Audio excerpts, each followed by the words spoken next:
So this really is a long time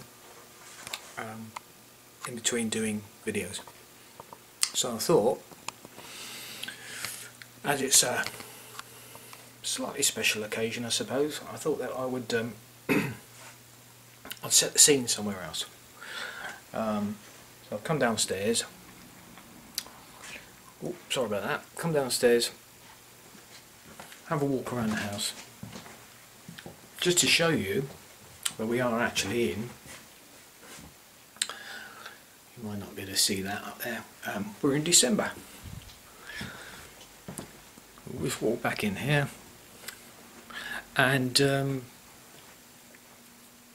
had some real delays getting with the album. I just have not had the time to get it done and dusted, and when I thought I did have the time, I decided I wasn't happy with some of the tracks. Again, same old problem, but just to prove that we are in December, you look over my shoulder there, we do indeed have a Christmas tree. What else have we got? I think that's all we've got. Yeah. So anyway, it's been one of those frustrating few months, and I decided that I wasn't gonna bother trying to get something released in December. I don't have a Christmas song, and it's just a waste of time. No one's really looking for new music to pop up, unless it's a winter-based theme, or it is a Christmas song. Neither of which I have. So yeah, that kind of scuppered it, and I thought, oh, actually, do you know what? I so wanted to put a 2018 date on it, and indeed it has been finished in 2018, but it's not going to go out until January 2019.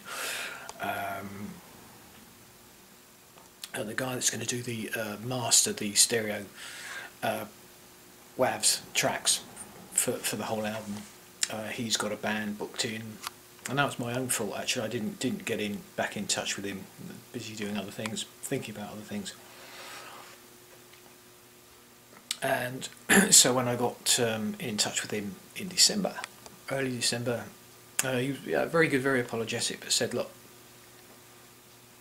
I got a band in, and they block booked until I think 25th of January it may be. So so yeah, I basically said, look, okay, that's fine, I'll come back to you after that. But he actually did get back to me very quickly, and I said, well, look, if you send me the tracks over, I drop them into a Dropbox, shared Dropbox with the studio. He said, I'll just come in, and maybe an hour before the band come in, fresh ears, pop one up, get it into the system, have a listen to it, and do it that way. Just do it piecemeal. So that was fantastic. That means that he can work side by side with these tracks and the band separately, and so we are looking at mid-January. Spinal Tap. Yeah, that's what it's all about. Am I kidding? No, it's not. It's just a nice pig. Oh, that shouldn't have happened. Something's just fallen off. Just looking forward to getting the album out. I'm really happy with all the tracks. I think what I'd quite like to do, even if it probably sounds a little bit narcissistic, I think I'd like to explain, go through and explain what each of the tracks means, roughly how it came about, on the story or the meaning behind each track. That's the thing that I miss about albums, liner notes. I mean proper albums like the old gatefold paper stuff, not the CDs. your actual big 12-inch print work folders. Just going through and reading everything. That was something that you did when you had music that was longer than 3 minutes, and you would, or I would, sit down and you'd go through and you'd read what every person played on the album as you were listening to it, and you'd look at these. Sometimes they'd have the different instruments, what synthesizers were used, where it was recorded, the year, and then you go through and read the lyrics. You'd actually bother to read them. People, I don't want to be to offer a disservice to people by saying that they don't. It's just that that's rare. You can't find the lyrics, and if they're on a little CD booklet, get your magnifying glass out, boys, because they're going to be small, unless of course the lyrics are so small in content that there's not much there, and you can print them larger, I suppose. There's always that. But no, I know that with my lyrics, what I tend to do is I overcomplicate the content, the lyrics, by not simply saying, oh, there's a chorus, I'm just going to repeat it. Very often, and this will probably be something that will undo me commercially, I guess. One of the things is that I'll have a different chorus, different words and different chorus rather. Same melody line but different words. So you got to keep up. You've got to know what the words are. You can't just hear it for the first time, the first chorus, and then go into the second chorus and know what's coming. That's why popular music works, because your brain can switch off and you know what's coming. You can just get into the melody and sing the words and not even think about the words on occasion. And I think with I'm not trying to sound elitist or try and big up what I do. I'm just simply saying that that my lyrics and words require a little bit more effort from the listener, which could be a bad thing, because it might put people off, in that you've got to listen and maybe have the lyric sheet, and I think that's why I think I've created a problem for myself, and yeah, thank you very much. I don't have a problem with that. I've just got to lower my expectations on whether my music is accessible, and I think it's less accessible because of the way I format the song. But the stuff that gets thrown at you on the radio, on most of the prime time radio stations, is just you hear it all the time, and I've got to say it's so formulaic. Anything that steps outside the box is just not given the airtime, and I know that I won't necessarily ever be given the airtime unless I have a high profile, and that's not likely. But it means that it dumbs people down, that people get used to listening to very simple, often trite sounding music with half a dozen words repeated time and again. No, I have to please myself first, and really enjoyed the process.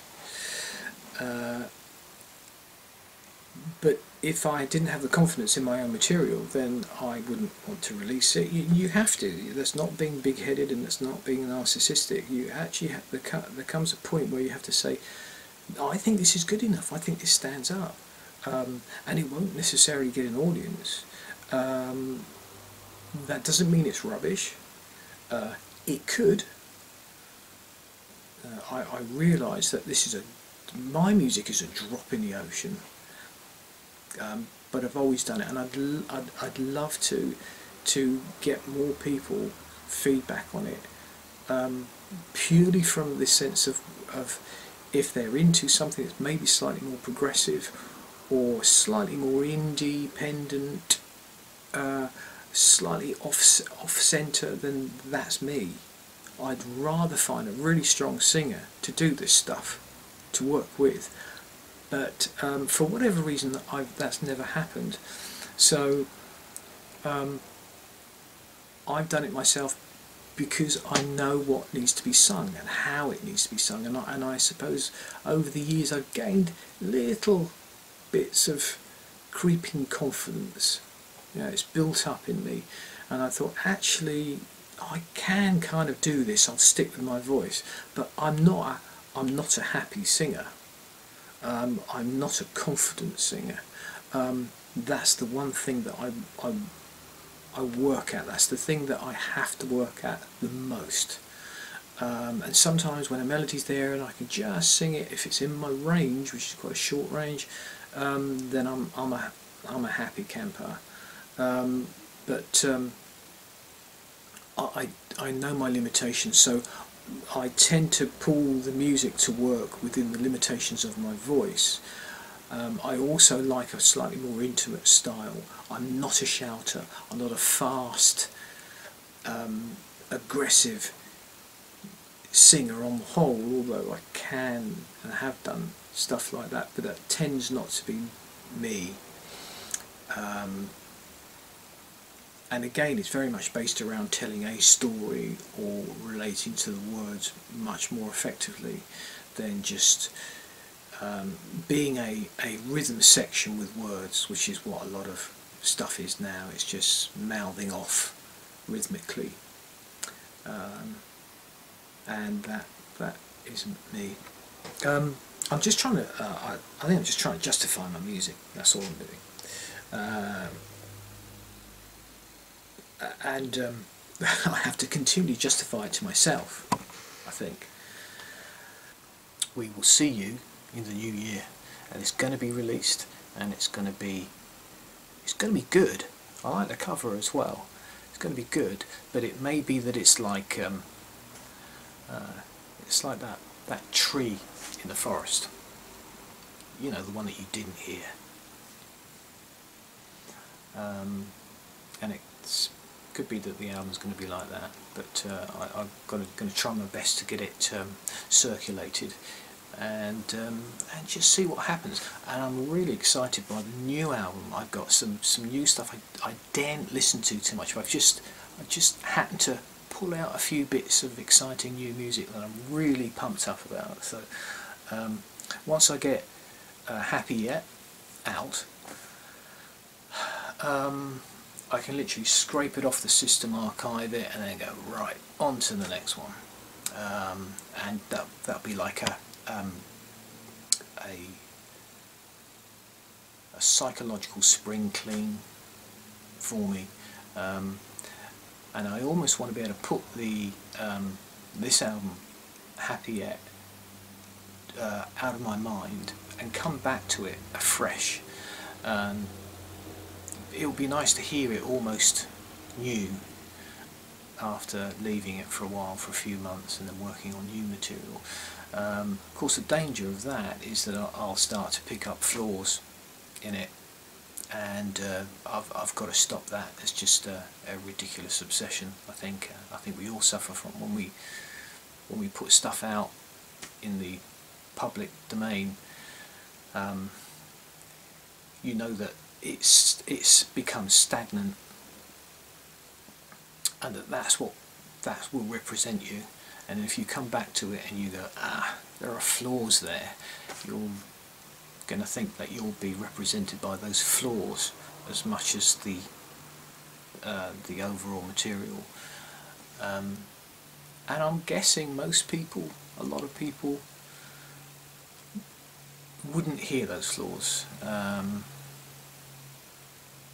But you know they're there, and they never go away.